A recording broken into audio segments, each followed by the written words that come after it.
Olá, criptomaníacos! Chegamos ao último dia do mês de janeiro. Por sinal, amanhã é meu aniversário, 1º de fevereiro, fazendo 42 anos. Meu Deus do céu! Pelo menos 42, segundo o Guia do Mochileiro das Galáxias. 42 é a resposta para a vida, para o universo. Será? Não sei. Descobriremos! Mas o que importa no vídeo de hoje é que é o fechamento do mês de janeiro. Isso nos dá uma visão de como foi o início do ano de 2025 e também o que esperar para fevereiro. Será que teremos um mês bombástico ou será o início do nosso fim? Só saberá a resposta aquele que apertar no botão de like. Aperta aí embaixo, é de graça e ajuda a gente a chegar em todos os cantos do universo. Bora! Antes de entrarmos no gráfico mensal, que é o mais importante para esse vídeo, vou abrir o gráfico semanal. Por quê? Porque lá no início da semana eu falei para vocês que precisávamos fechar a semana acima dos 100 mil dólares. Lembram? Tá aí na tela. Esta linha amarela aqui marca aquela resistência psicológica dos 100 mil dólares, né? 100 mil dólares, um número redondão que todo mundo fica de olho. E como vocês podem notar, vou dar um zoom aqui para vocês, como vocês podem notar, neste canal aqui, na primeira vez que tentamos romper, né, os 100 mil dólares, rompemos aqui, na semana seguinte afundou, falso rompimento. Não conseguimos transformar essa resistência dos 100 mil dólares, né, a linha amarela, em suporte. Então, afunda. Agora, nós conseguimos mais uma vez romper a linha amarela, foi lá no topo do canal e estamos voltando justamente para fazer o quê? Para confirmar esta linha amarela, para confirmar os 100 mil dólares como suporte. Se fecharmos a semana acima dos 100 mil dólares, isso vai acontecer. A semana fecha domingo, então cuidado, porque final de semana o volume do mercado dá uma desabada, porque o mercado tradicional não opera. E muitas vezes temos ali uma correção de preço acontecendo dentro do final de semana, o que é perigoso. O preço está em 102 mil dólares e o nosso limite ali está em 100 mil dólares, tá? Acho que vamos fechar acima dos 100 mil dólares, confirmando esse suporte, e aí a tendência é a gente voltar a subir, tá? Mas fiquem de olho no fechamento semanal. Quando abrimos o gráfico mensal, e nessa foto aqui o preço estava em 104 mil dólares, né? Não importa, 102 ou 104, a mesma coisa, estamos fazendo o maior fechamento mensal da história.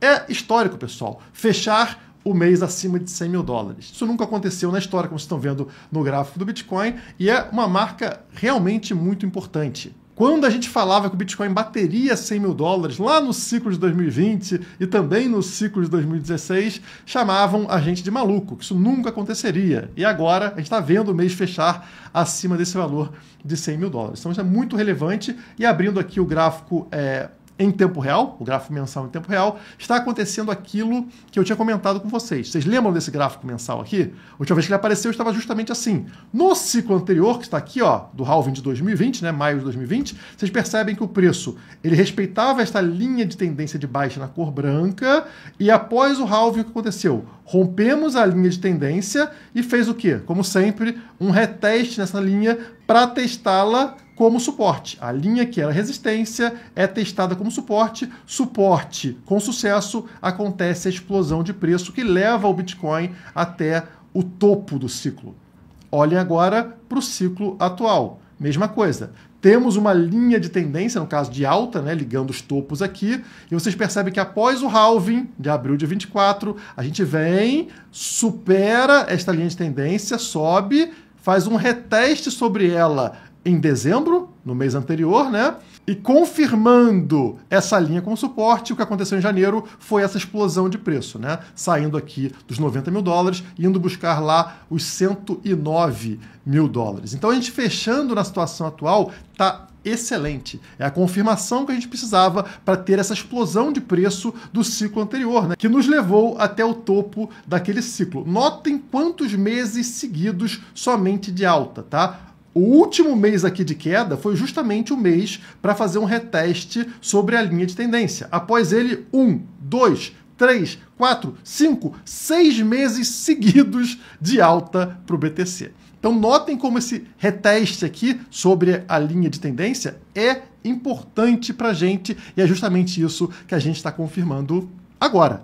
E claro que o meu mês de aniversário seria um mês excelente para o BTC. Por sinal, o mês mais forte do primeiro semestre é o mês de fevereiro. Olhem aí na tabela, fevereiro está aqui, o segundo mês do ano. Notem que quase todos os anos, fevereiro é um mês verde. Somente em 2 oportunidades tivemos a cor vermelha. Então, de 1, 2, 3, 4, 5, 6, 7, 8, 9, 10, 11, 12 anos, somente 2 anos na cor vermelha, 10 anos na cor verde. 10 anos positivos. Aqui embaixo vocês encontram a média. 15% de alta de média para o mês de fevereiro, que já teve aqui 61% de alta, 23% de alta, 36% de alta em 2021, 43% de alta no ano passado. Então é um mês muito forte, o mais forte do primeiro semestre. Ah, mas vai que acontece de ser justamente nesse ano que vai vir o próximo ano vermelhinho para fevereiro.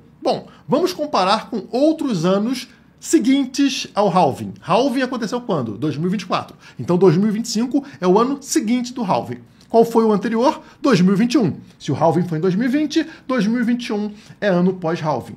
Tivemos justamente uma das altas mais fortes, 36%. E qual foi o anterior a esse? Foi 2017. O halving foi 2016, ano seguinte, 2017. Outro dos anos mais fortes para fevereiro, 23% de alta.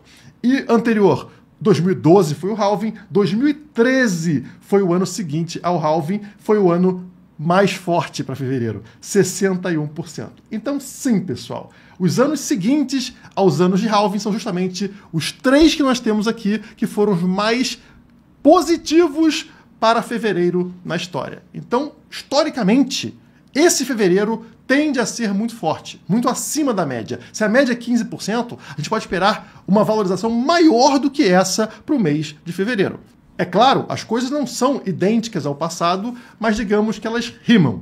E se no ciclo passado, lá de 2020, 2021, para analisar o potencial de alta, a gente olhava para o capital institucional, grandes fundos entrando para o Bitcoin, e no anterior a gente olhava para o grande público, né, comprando BTC. Nesse ciclo a gente olha para países, a adoção do BTC por bancos centrais, por países, por estados. Então, vamos ver como está essa adoção. Estamos tendo uma demanda? Está positivo ou não? O mapa na tela é o mapa dos Estados Unidos, que mostra para vocês 14 estados introduzindo projeto de lei de Bitcoin. Ou seja, estão querendo colocar Bitcoin em reserva. 14 estados americanos já estão nesse processo. Acho até que são 15 ou 16 agora, tá? Cada dia aumenta esse número. E como que está esse processo? Bom, esse gráfico mostra para vocês. Aqui na esquerda tem os estados, né, por nome, Alabama, Arizona, Flórida e tal. E aqui o progresso desse pedido, né, dessa adoção do BTC. Então a gente tem aqui o apoio público, depois a proposta é introduzida. Você vê que vários estados estão neste momento, né, como Alabama, Flórida e Kentucky. E depois temos a aprovação do comitê, vários já estão nessa fase, estão vendo que a maioria deles está nessa fase, e já temos 2 que já estão para aprovação do Senado, que são Arizona e Utah. E aqui no final é quando a gente vai ter esse projeto assinado, tornando-se lei. Estamos próximos disso acontecer para 2 estados e vai levar mais um tempo para vários outros estados. Mas é aquilo que eu sempre falo para vocês, pessoal. Na hora que um estado adota o Bitcoin, ele força os outros estados a fazerem a mesma coisa. É a teoria dos jogos. O estado que não fizer isso, ele perde dinheiro, ele perde capital, ele perde Bitcoin para o outro estado. Todo mundo que tem cripto tende a migrar para aquele estado que é favorável ao BTC. O capital, as empresas acabam migrando para esse estado. Então, os políticos falam, não, eu também quero essas empresas aqui, eu também quero esse dinheiro aqui, eu quero esses impostos, então vou aprovar Bitcoin. E esse impacto não acontece somente dentro dos Estados Unidos. Se os Estados Unidos começam a fazer isso, eles estão atraindo capital de fora para dentro dos Estados Unidos. E aí outros países falam, peraí, não vou deixar todo esse dinheiro correr para dentro dos Estados Unidos. Não, não, não. Vamos fazer a mesma coisa. E aí aconteceu isso aqui. Chefe do Banco Central da República Tcheca quer comprar bilhões em Bitcoin. Olha aqui o que ele falou. O presidente do Banco Central da República Tcheca, não sei falar esse nome, pretende apresentar uma proposta para que o órgão use 5% de suas reservas para comprar Bitcoin. Cerca de 140 bilhões de euros. É muita grana. Diz ele que isso serve para a diversificação de nossos ativos. O Bitcoin seria uma ótima opção para isso, para diversificar as reservas do Banco Central da República Tcheca. Eles, ou seja, pessoas ligadas ao Donald Trump, podem agora meio que criar uma bolha para o Bitcoin. Mas acho que a tendência seria de alta mesmo sem eles, porque é uma alternativa de investimento para mais pessoas. O cara está entendendo o jogo. Ou a gente se move agora, junto com os Estados Unidos, ou já era. O capital vai sair daqui e vai migrar para lá. Então, vamos junto. E aí, como esperado, no dia seguinte à declaração do presidente do Banco Central da República Tcheca, vem a presidente do Banco Central Europeu, Christine Lagarde, e faz a seguinte declaração: Bitcoin não vai entrar nas reservas de bancos centrais. Olha o balde de água fria que ela tenta jogar naquela declaração. Ela não quer que isso contamine, que isso gere um FOMO em outros presidentes de bancos centrais. Imagina se os outros começam a falar assim, peraí, pessoal, a República Tcheca está fazendo esse movimento aqui no tabuleiro de xadrez. Vamos deixar eles fazerem primeiro que a gente? Não, vamos fazer junto. Então ela já para adiantar falou, não, de jeito nenhum, bancos centrais não vão adotar Bitcoin. O que a Christine Lagarde não sabe é que bancos centrais europeus já vêm acumulando Bitcoin, mas de uma forma, digamos, menos chocante, menos evidente, justamente para evitar problema. E eu provo para vocês, abrindo aqui o detalhamento das reservas do Banco Central da Noruega. Está na tela aqui, ó, você está vendo justamente, né, o Banco da Noruega, e eles têm o quê?